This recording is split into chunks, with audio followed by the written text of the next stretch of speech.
Bismillahirrahmanirrahim. Today's topic of discussion is revision of flow chart of type 4 hypersensitivity.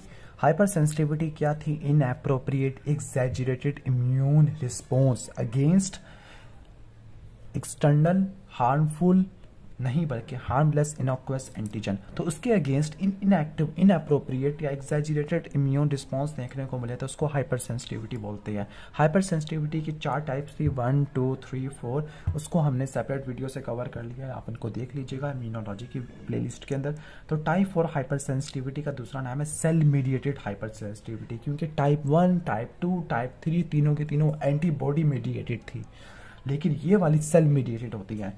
ये वाली plasma protein antibody की वजह से नहीं होती, बल्कि ये टी सेल की वजह से होती है।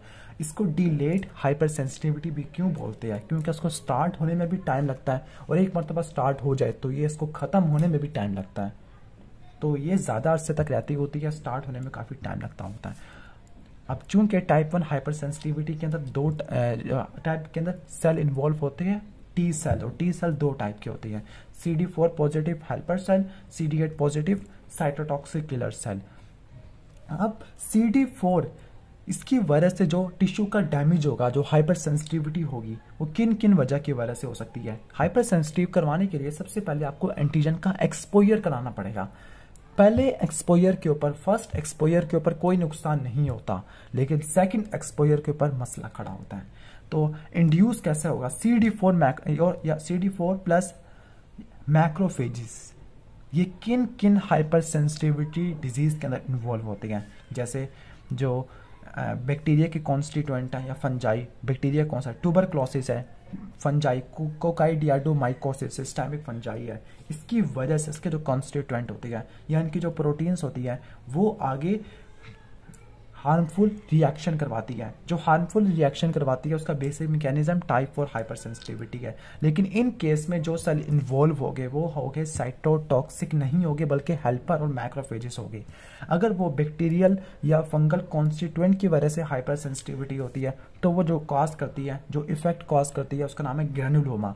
टीबी की वजह से ग्रैनुलोमा बनता है, फंजाई कोकाइडियाडोमाइकोसिस की वजह से ग्रैनुलोमा बनता है। लेकिन जो बेसिक पैथोलॉजिकल मैकेनिज्म है जिसकी वजह से ग्रैनुलोमा बनेगा वो टाइप 4 हाइपर सेंसिटिविटी है, जिसको सेल मीडिएटेड या डिलेड भी बोलते हैं। इसके अलावा कुछ ऐसी प्रोटीन्स टेस्ट करते हैं, जिस तरह टीबी, हम ये चेक करने के लिए किसी को लेटेंट टीबी तो नहीं है, तो उसके अंदर प्यूरिफाइड प्रोटीन्स डेरिवेटिव डालते हैं जो एंटीजन के तौर पे काम आती है, ठीक है। और फिर इसके बाद हम एंटीबॉडीज या फिर इनके सेल का लेवल देखते होते हैं, ठीक हो गया। तो ये अगर आपको प्यूरिफाइड प्रोटीन डेरिवेटिव टेस्ट करने के बाद इंड्यूरेशन मैयर करने को मिले, इंड्यूरेशन 25 से ज्यादा हो, इसका मतलब टीबी वाला टेस्ट पॉजिटिव है, इसको टीबी वाला इन्फेक्शन हो गया है। इन सबको हमने कवर करना है टीबी वाले वीडियोस के अंदर। CD8 पॉजिटिव सेल किन किन कंडीशन के अंदर डिजीज करवाएंगे टाइप 4 हाइपर सेंसिटिविटी वाले मैकेनिज्म के अंदर? तो इसके इंड्यूसेबल एजेंट है कौन कौन से? Oil of poison, oak, ivy poison, कुछ टॉपिकल ड्रग्स होती है, सोप है, हैवी मेटल, ज्वेलरी की एलर्जी हो सकती है। तो उसकी वजह से क्या होगा? जो डिजीज होगा वो कॉन्टैक्ट डर्मेटाइटिस होगा। उसके साइन सिम्टम प्लूराइटिक रैश होगा, खुजली होगी, इचिंग होगी। प्लूराइटिस का मतलब होता है इचिंग।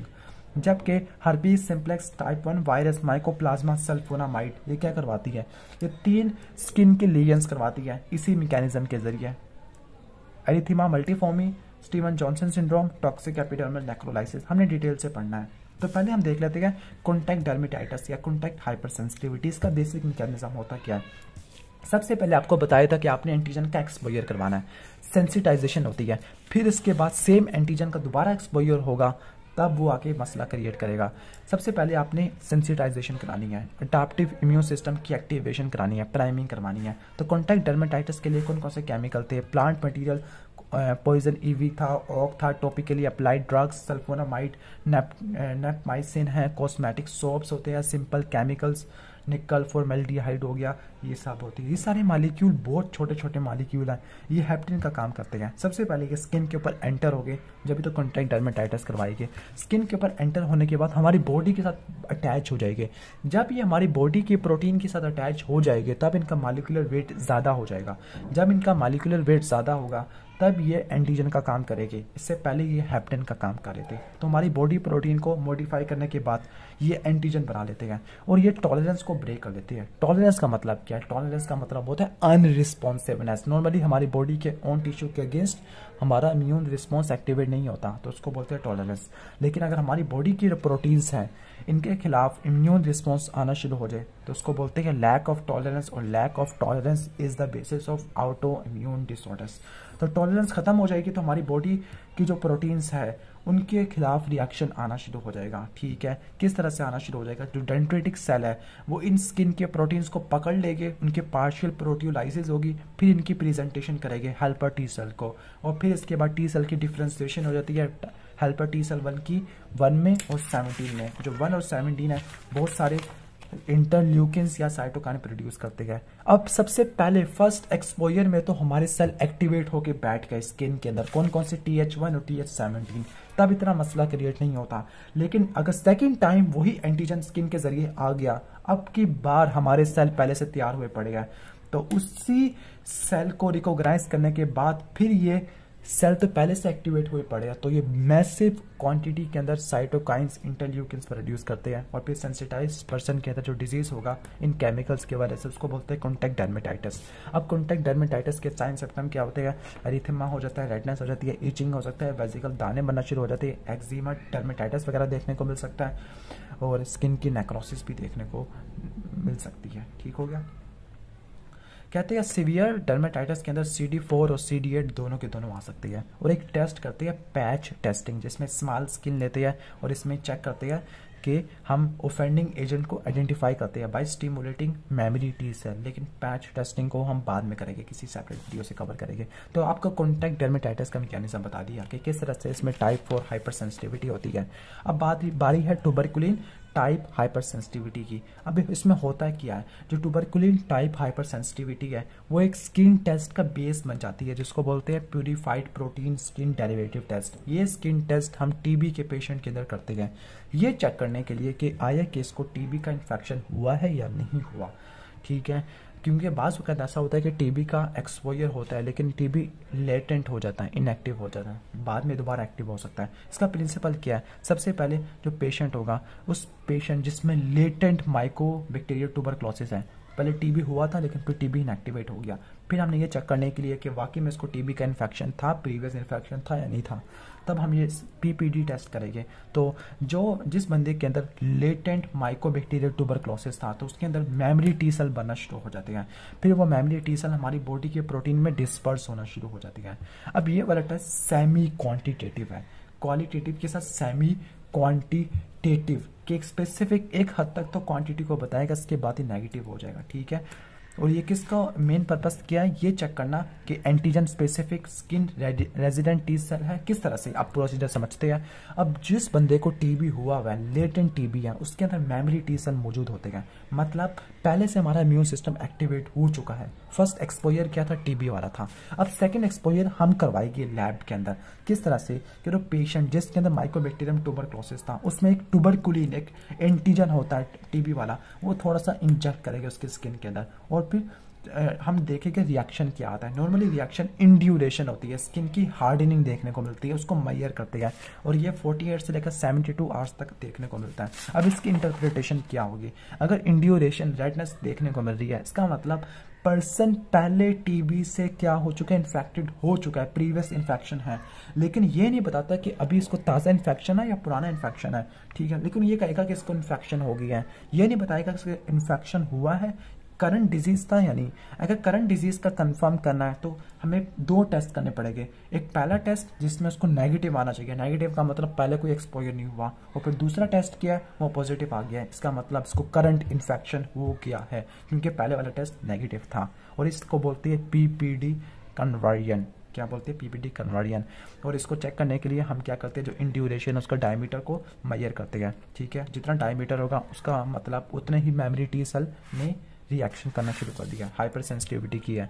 अब यहाँ पे 2 एक्सेप्शन देखने को मिलती है, फॉल्स पॉजिटिव और फॉल्स नेगेटिव। कभी कभार कुछ ऐसे बंदे के जिनमें TB का इन्फेक्शन होता नहीं है, लेकिन उनमें भी टेस्ट पॉजिटिव आ जाता है, फॉल्स पॉजिटिव। उसकी वजह क्या है कि जो ट्यूबरकुलिन एंटीजन है ये क्रॉस रिएक्टिविटी प्रोवाइड कर देता है कि बाज़ वक़्त कुछ ऐसे एंटीजन होते हैं जो दूसरी माइक्रोबैक्टीरियल स्पीशीज के अंदर होते हैं तो उनके खिलाफ भी रिएक्शन आना शुरू हो जाता है, लेकिन वो माइक्रोबैक्टीरियम ट्यूबरक्लोसिस नहीं होता। तो अनइन्फेक्टेड पर्सन के अंदर भी आपको ये देखने को मिल सकता है, या फिर ये हो सकता है कि इन्फेक्टेड पर्सन के अंदर ही नेगेटिव आ जाए, फॉल्स नेगेटिव आ जाए, कि बाज़ वक़्त ऐसा होता है कि उसको दूसरे इन्फेक्शन भी आना शुरू हो जाते हैं, दूसरे इन्फेक्शन होते हैं, दूसरे ओवरवेलमिंग इन्फेक्शन है, जिसकी वजह से जो टी सेल है वो इतनी थोड़ी सी डोज की वजह से एक्टिवेट नहीं हो सकते, क्योंकि पहले से इतने सारे इन्फेक्शन है, टी सेल को ज़्यादा एंटीजन चाहिए, ठीक है, मेमोरी टी सेल की बात कर रहा हूँ, ठीक हो गया। वो कौन कौन से ओवरवेलमिंग इन्फेक्शन है जिसकी वजह से टीबी का इन्फेक्शन नेगेटिव आ सकता है, टीबी टेस्ट, एचआईवी है, and stage renal disease, liver disease या इम्यूनोसप्रेसिव मेडिकेशन की वजह से मेमोरी टी सेल की फॉर्मेशन कम से कम होती है।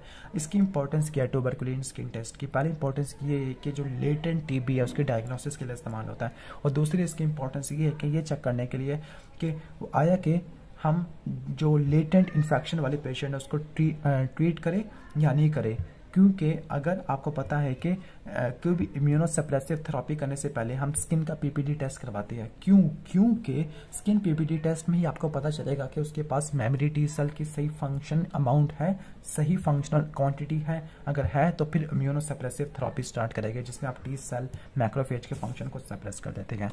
तो कॉन्टैक्ट डर्मेटाइटिस, और दूसरी तरफ हमने पढ़ लिया ये वाला टीबी वाला तो पढ़ लिया। अब लास्ट रह गया है वो है erythema multiforme, Steven Johnson syndrome, toxic epidermal necrolysis. तीनों की तीनों स्किन के लेयर्स होती है। अब इनके लिए कोई फर्स्ट एक्सपोजर होता है क्या? First exposure herpes simplex virus का हो सकता है, माइकोप्लाज्मा निमोनिया का हो सकता है, कुछ ड्रग्स होती है पेनिसिलिन, सल्फोनामाइड, उनकी वजह से हो सकता है, ठीक हो गया। तो कहते हैं कि ये करती क्या है? ये करती ये है कि हमारे कुछ HLA ह्यूमन ल्यूकोसाइट एंटीजन है, इनकी प्री डिस्पोजिशन को बढ़ा देती है। किसके लिए? साइटोटॉक्सिक टी सेल के लिए, ठीक है, क्योंकि आपको पता है कि MHC मालिक्यूल या मेजर हिस्टोकम्पैटिबिलिटी कॉम्प्लेक्स यही मालिक्यूल इन्वॉल्व होते हैं टी सेल की इंटरेक्शन के लिए। तो इनकी प्री डिस्पोजिशन की वजह से जो साइटोटॉक्सिक टी सेल है वो स्किन के सेल के ऊपर अटैक करना शुरू कर देती है, जिसकी वजह से आपको 3 डिजीज देखने को मिलेगी। पहला है एरिथेमा मल्टीफॉर्मी, दूसरा आपको देखने को मिलता है, इसको मैं थोड़ा छोटा कर लूँ, अब नजर आ रहा होगा, पहला एरिथेमा मल्टीफॉर्मी, दूसरा स्टीवन जॉनसन सिंड्रोम, तीसरा होगा टॉक्सिक एपिडर्मल नेक्रोलाइसिस। सबसे सीवियर ये वाला होता है टॉक्सिक एपिडर्मल नेक्रोलाइसिस, सबसे माइनर एरिथेमा मल्टीफॉर्मी होता है। एरिथेमा मल्टीफॉर्मी भी 2 तरह का होता है, माइनर और मेजर। माइनर में आपको थोड़ी बहुत लेयर्स देखने को मिलती है, वो भी लेम्स के ऊपर, और म्यूकोजल लेयर ना होने के बराबर होती है। मेजर के ऊपर आपको एक्सटेंसिव स्किन लेयर्स देखने को मिलती है, म्यूकोजल लेयर्स माउथ में और कंजक्टिवा में। स्टीवन जॉनसन सिंड्रोम में आपको एक्सटेंसिव ब्लिस्टरिंग देखने को मिलती है फेस में और ट्रंक में, और आपकी बॉडी का तकरीबन 3 से लेकर 10% एरिया लिगेंस वाला होता है, जबकि आपका टॉक्सिक एपिडर्मल नेक्रोलाइसिस के अंदर 30% से ज़्यादा एरिया डैमेज हो जाता है। किसकी वजह से? हाइपर सेंसिटिविटी रिएक्शन की वजह से। क्योंकि हर्पीज सिम्प्लेक्स वायरसेस क्या कर देती है? ये HLA की प्री डिस्पोजिशन करवा देती है, जिसकी वजह से क्या होगा? साइटोटॉक्सिक टी सेल हमारी स्किन के सेल के ऊपर अटैक शुरू कर देता है। तो ये हमने पढ़ लिया हाइपर सेंसिटिविटी रिएक्शन टाइप 4। तो अगर आपको ये वीडियो अच्छी लगी हो तो उसको आपने क्या करना है? लाइक करना है, और चैनल पर नहीं हो तो आप फिर आपने सब्सक्राइब करना है। Thanks for watching this video. अल्लाह हाफिज़।